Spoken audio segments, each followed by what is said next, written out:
WFPN, welcome back to your favorite podcast, the Flexcast. And as you guys know, we talk to the movers, shakers, and tastemakers of the city. And of course, we have exactly that. Go ahead and introduce yourself to our guests. How's it going? My name is Ever. I'm a live stream and podcast producer here in Austin. Yay, everyone give it up for Ever. So Ever's not new to us, and clearly he's not new to the show. So we were catching up a little bit. Go ahead and catch us up. What you been up to? What's been happening? Man, so I've worked with a lot more people now. Dallas Studios, where we first met, has moved locations. It's getting bigger. We have more equipment. I met more people and focusing on like a bigger production and moving around easier. Awesome. Okay, and talk more about that. I remember when we were there, we were vibing. We were having such a great time. So where has Dawa moved to, and what's it like there now? Yeah, so Dallas Studios was on West 5th Street, right behind Whole Foods. And then it was like a little 10 by 10 office, like a super small closet. And then we moved to Canopy on the east side of Austin. Okay. And now it's like 700 square feet. Oh, and so wow. we have like a big rounded corner, plenty of room for like 8 people to come in and podcast. At the same time? At the same time, yeah. Oh, wow. That's awesome, and that's pretty cool. Yeah. Okay. And, of course, you know, everyone likes to hear about where you started and all the things that are going on that are great. So talk a little bit more about your origin story. Origins. Yeah, what got you started in this world? In high school, I didn't do anything like this. And then I graduated, and I saw a friend at like an HEB parking lot, and he was like, hey, would you want to make a short film? And I was like, yeah, sure. And so we did it. I learned like Premiere Pro and Photoshop and how to use a camera. And then 2 years later, the pandemic happened. And I was like, man, I don't want to stay at HEB. So I picked the camera back up, and I was doing commercials for like businesses like in Buda. And then I outgrew that, and I learned how to podcast because they would want podcasts. They would want live streams. And then I was like, I want to go to Austin. I want to be involved in the music scene. So I reached out to a music podcast, and then I started doing it for them. And then from there, Shaka found me through that podcast. So from there, I joined Dallas Studios, and then it just kept going like that. So you've been great, right? It's new thing I learned. it's that, and then like luck as well. Like I feel like luck is a big part. Like at the right place at the right time. Because if the pandemic didn't happen, then people wouldn't have invested in like cameras and mics and lights the way they did. Talk about it. Absolutely. Yeah. I'm saying we were there during COVID time. It was kind of, sort of. It was like 2022, 2023. Absolutely. Okay. Yeah. Okay. Now with your journey, I know you probably had tons of things that you are just proud of.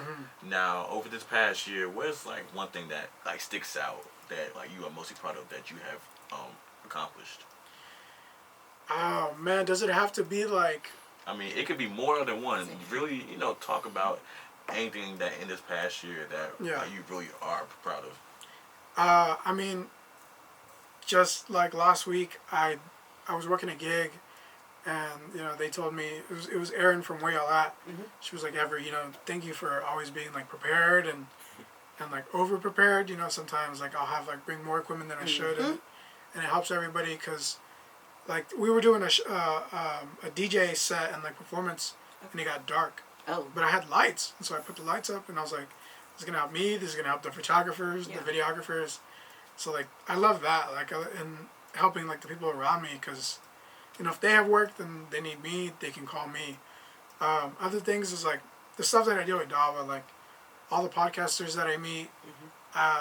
It's their podcast, but I'm the man behind the curtain. Like I get to, I'll be like, hey, like say it like this, or let's try it like this, or give me more energy, and I get to control how the podcast happens. So everything at Dallas Studios, like in like my own productions, is like supporting the people that do events, and then supporting the other freelancing contractors there.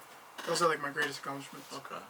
I like to hear people talk about like media training, because I was listening to a documentary like throughout the week, and they talk about how a lot of times now, even with podcasting and like how big content creating and stuff is, no one does any type of training. They kind of just do it, and the pandemic gave you the opportunity to either be good or really shitty at it.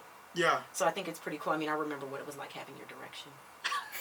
Speaking of podcast training, spoiler alert for the movie Him, but I won't give away. Go ahead. Nothing breaking about it. Okay. Go ahead. So we just watched it. I was like, man, I really want to go. And in the movie, he's going through training with like this superstar, right? Okay.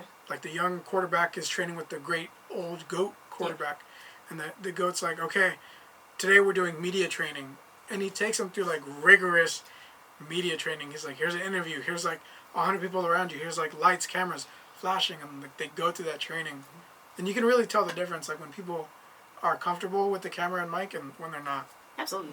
Yeah. You can see that with artistry. I mean, with a lot of individuals overall. Yeah. I mean, like, do you guys ever look back at yourselves, like when you first started? All the time. Yeah. Oh, this is my first time doing something like this. So trust, I always look back and I'm always trying to get myself better. So trust, I'm You're definitely doing a great do job. You're the greatest virgin I've ever met. Thank you so much. Yeah. Yes. I said, well, you remember what it was like with me at the beginning.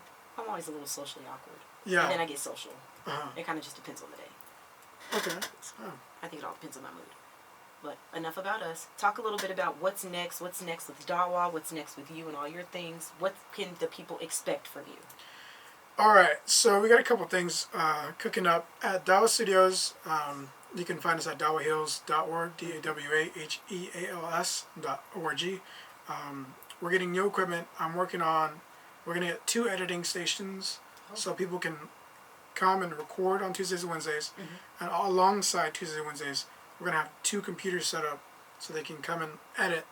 So we'll have, instead of like 20 hours a week, we'll go up to like 60 hours in the same amount of time, because we'll have 2 editing stations and podcasting at the same time. So it's like tripling the efficiency of our time and space, and people can like put out great content. Because I don't like when somebody records or takes my videos and then they process it through like CapCut or their phone. Yeah. And I'm like, oh man, my name is on that. I love them, but I don't like to see them do that. So we're gonna have that. I'm gonna teach classes as well, so people can learn how to like edit videos. That's Dawa Studios. For me personally, I got a lot of equipment. It doesn't fit my car anymore, so You gotta get a bigger car? I'm thinking a bigger car, or like maybe just like adding like a rental fee like on top of my freelancing gig, so I can like get a U-Haul and bring everything out, because it does take a lot to get it all there. Sounds like you're bringing a show, and I love that. Yeah, it is. And then I'm working on a website with my roommate. It's called Cafet Yodo, and it's really for people like, I'd say the WFPN. Like, let's take you guys for example. Let's say you guys were gonna do this at like on location somewhere, right? And your producer and your videographer were sick. So you go to my website, cafeyodo.com, and you're like, hey, we have this event. Here's the description of it. Here's the location. Then here's our budget. You submit your payment. And then you're like, hey, we need a videographer. Then their specialty has to be like multi-person interviews. Okay. And then you could do multi-person interviews. Maybe specialty is multi-cam. Okay. And then you're like, hey, we need a host. And the specialty has to be with, interviewing people like you've never met before. Correct. Because, Okay. like when you do an interview with a stranger, it's like, Way different than someone you actually vibe with already. yeah, it's tough because you don't know anything. So you tell me your specialties, the positions, your budget, and we find those people for you that fit that budget, and then we send them off to you. And that's the website. That's awesome. That's pretty cool. Yeah, so those are the things that are cooking up. Yeah. The things that are cooking up. I love that. All right. Can you let our people know where they can find you and share all of that information? Yeah. You can find me everywhere on Instagram, Facebook, wherever you need to find me, I guess. My ad is EverJCalderon, Ever J Calderon. I'm everywhere. You can find me at Dawa. You can find me at Anton's. You can find me at Pershing. You can find me at Cafet Yodo. You can find me at Ever J Calderon. You can find me at Flow Sports. Yeah, anywhere. I work all over Austin. Yeah. Absolutely. Well, we'll make sure we post that at the bottom and they see your tagline. Thank you for joining us again. Yeah, We thank love you for having me. here. Appreciate it. Absolutely. It's great to see you. Yep.